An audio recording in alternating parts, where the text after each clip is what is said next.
Naitanong nyo din ba sa inyong mga sarili kung sino ang tunay na nagmamayari ng curse technique na shrine? Si Sukuna nga ba o ang kanyang kakambal? At napaisip din ba kayo kung sino nga ba talaga ang kakambal ni Sukuna? Kung si Jin nga ba o si Yuji? Sa video na ito, susubukan kong sagutin ang lahat ng mga tanong na bumabagabag sa inyong isipan tungkol sa relasyon nila Sukuna, Jin at Yuji. Punong-puno ng revelasyon ng aking paliwanag, kaya dapat nyong ihanda ang inyong sarili sapagkat maaari nang masagot ang lahat ng inyong katanungan sa misteryo ng kakambal ni Ryomen Sukuna. Upang hindi maging madugo ang paliwanag na ito, babalik tayo sa nakalipas kung saan nabuo ang isang espesyal na kambal sa sinapupunan ng isang babae. Sila ay ang sanggol na si Ryomen Sukuna at ang kanyang kakambal na tatawagin na nating Jin para mas maging madali ang aking pagpapaliwanag. Ang dalawang sanggol na ito ay nabuo sa Heian era o ang Golden Age of Jujutsu. Matatandaan na ang identical twin sa mundo ng Jujutsu ay itinuturing bilang iisang tao lamang pagdating sa curse technique. Bukod doon, sinabi din sa kwento na kahit magkaiba ang katawan ng kambal, naghahati sila sa iisang kaluluwa.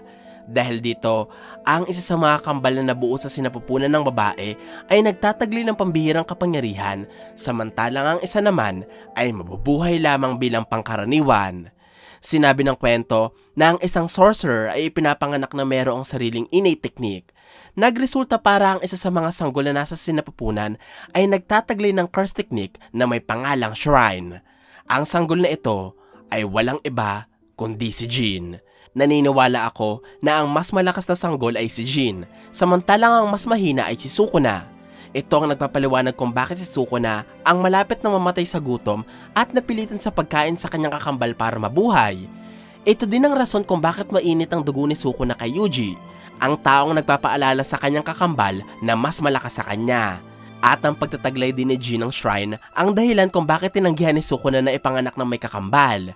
Ayaw niyang maging pangkaraniwan, kaya inagaw niya ang kakayahan kay Jin sa pamamagitan ng pagpaslang sa kakambal. Si Sukuna at Jin ay hindi mga tao, hindi din sila cursed spirit at maaaring paniwalaan nating higit pa sa mga ito.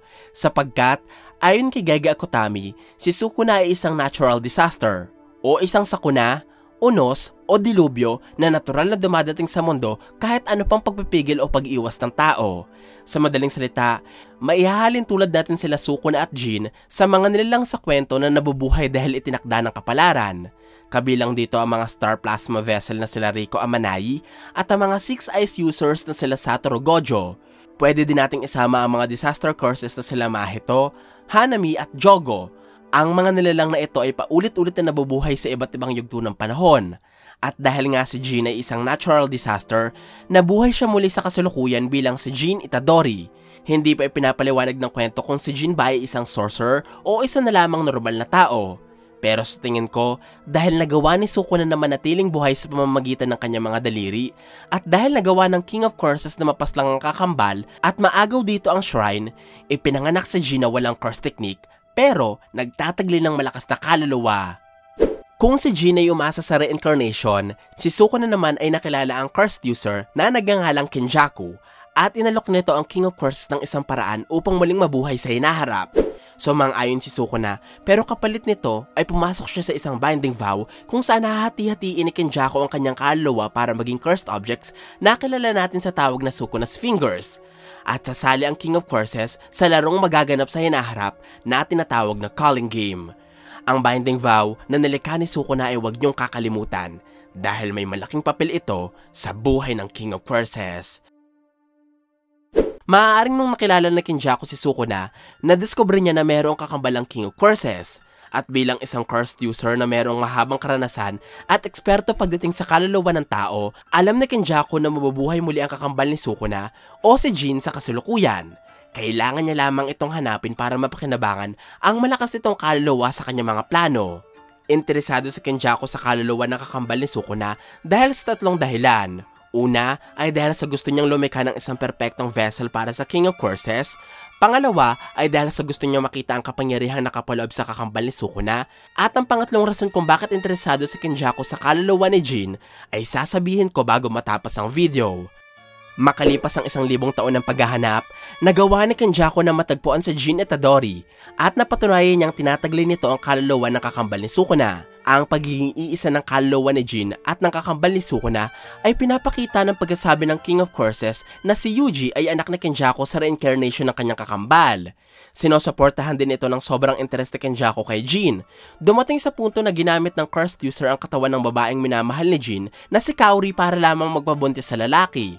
At ang pagiging kambal ng kaluluwa ni Jin at ni Sukuna ay pinapatunayan ng pagiging magkamukha ng dalawa. Lalong-lalo na ng kanilang buhok kahit pa ilang siglo ang agwat ng kanilang buhay. Nagpabuntis si Kenjaku na gumagamit ng katawan ni Kaori kay Jin Itadori upang mabuo ang isang bata na pinangalanan nilang Yuji.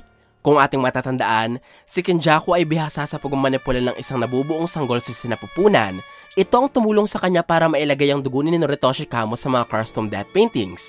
Nagresulta para magkaroon ng kakayahan sila Choso na gumamit ng blood manipulation technique ng Kamo family at maging ikatlong magulang nila si Kenjaku.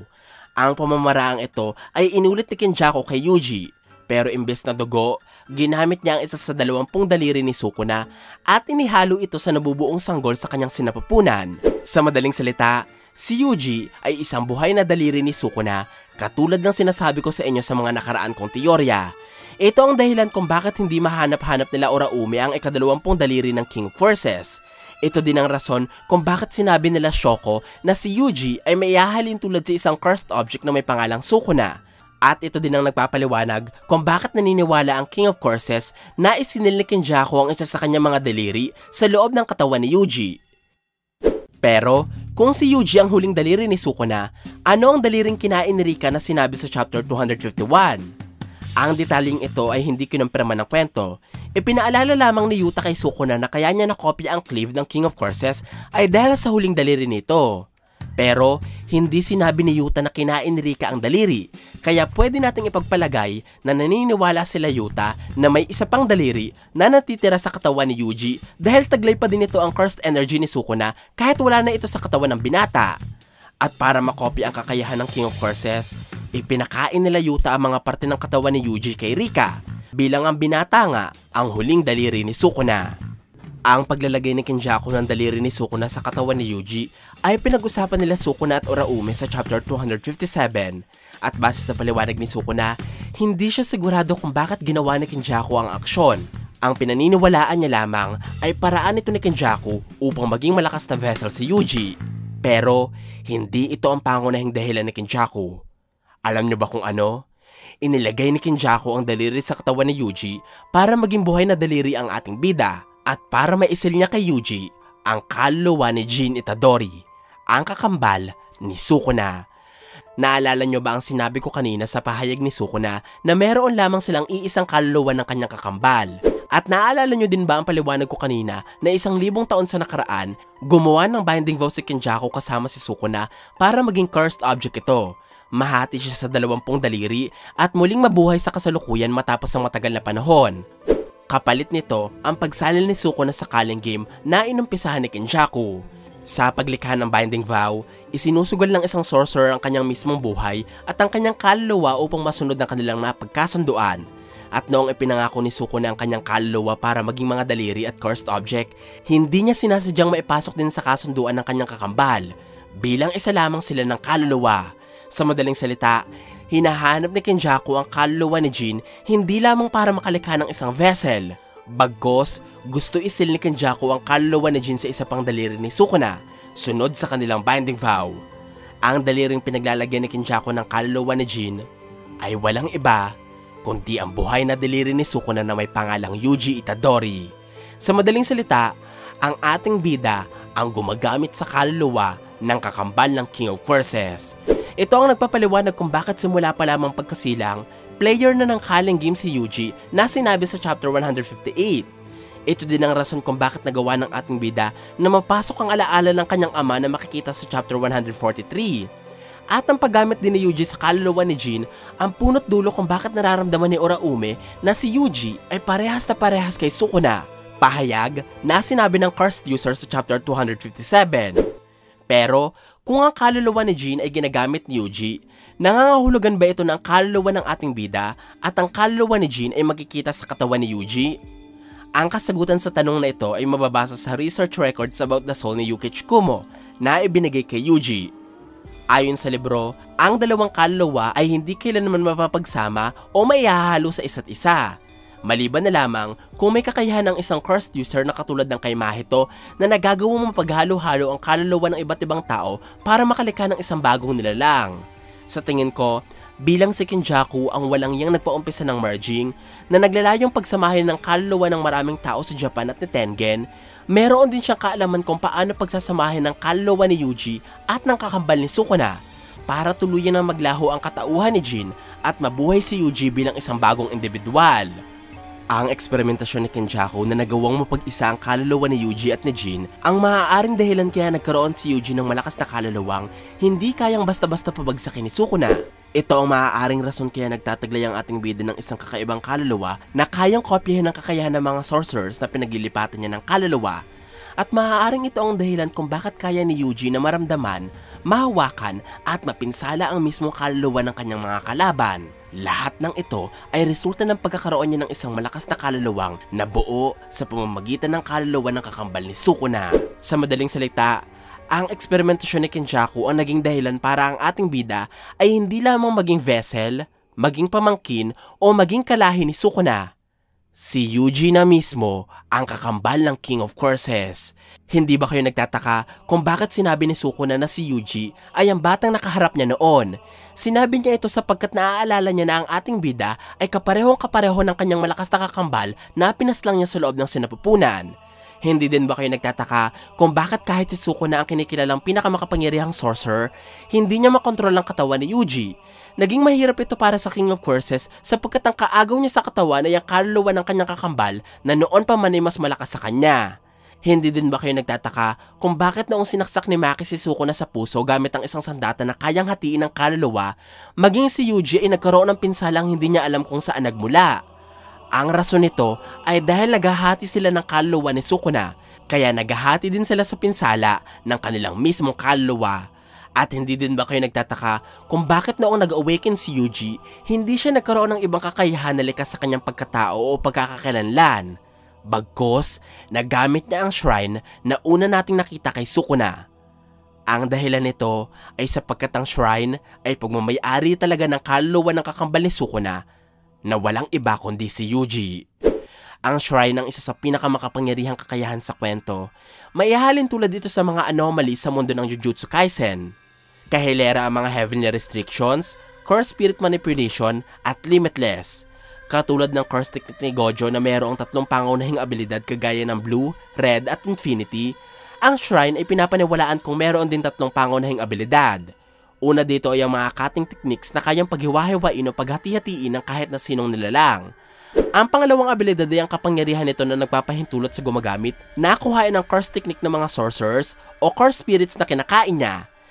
Ito ang dahilan kaya mahilig si Sukuna kumain, kung bakit nakopya ni Yuji ang blood manipulation technique matapos niyang kainin ng kanyang mga kapatid na death paintings, at kung bakit nagtataglay si Sukuna ng hindi lamang iisang curse technique. Ang huli at ang ikatlong kakayahan ng shrine ay ang domain expansion nito na pinangalan ng Malevolent Shrine.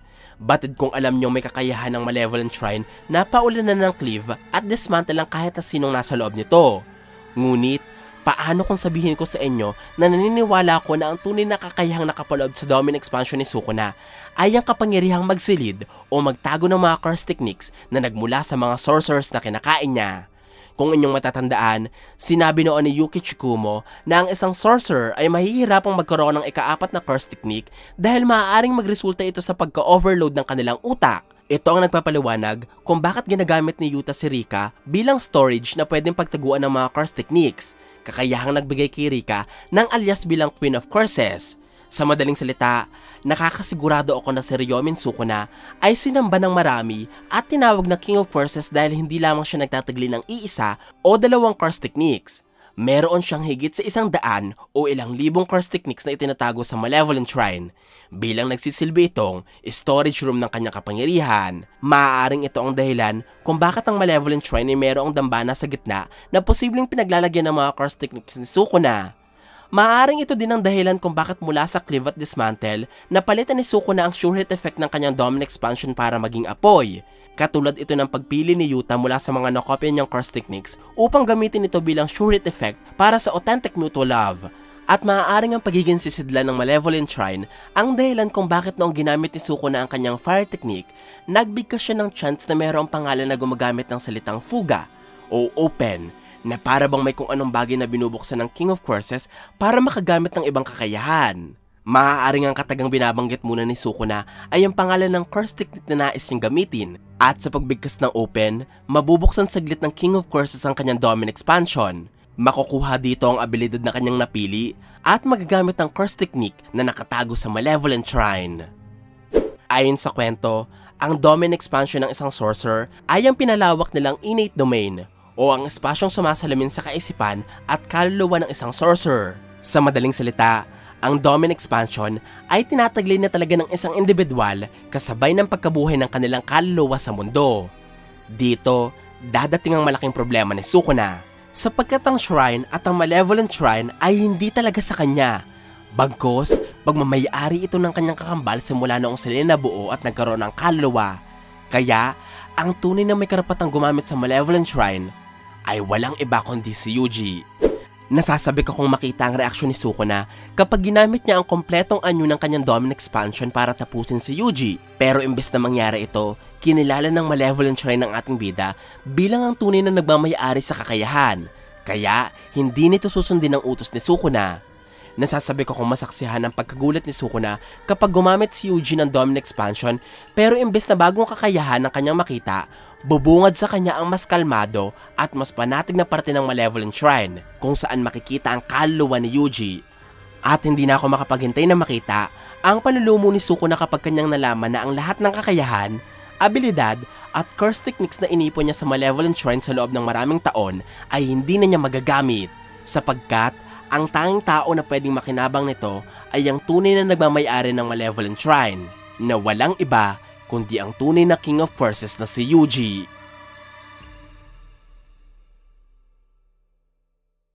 Shoutout muna kanila, Mr. P7 Ace, Roger Bula, Incognito Mode, pati na rin kanila Sokyun Yun, Shinmar Garcia, Jean Manlapat. Ito po ang buong paliwanag sa relasyon nila Sukuna, Jean at Yuji sa isa't isa. Sana po ay nagustuhan nyo ang aking paliwanag. Kung may mga katanungan pa po kayo o gustong idagdag, ay wag po kayong mahihiyang mag-iwan ng komento sa ibaba. Maraming salamat po sa panonood ng aking videos. Ako po si JE, hanggang sa muli!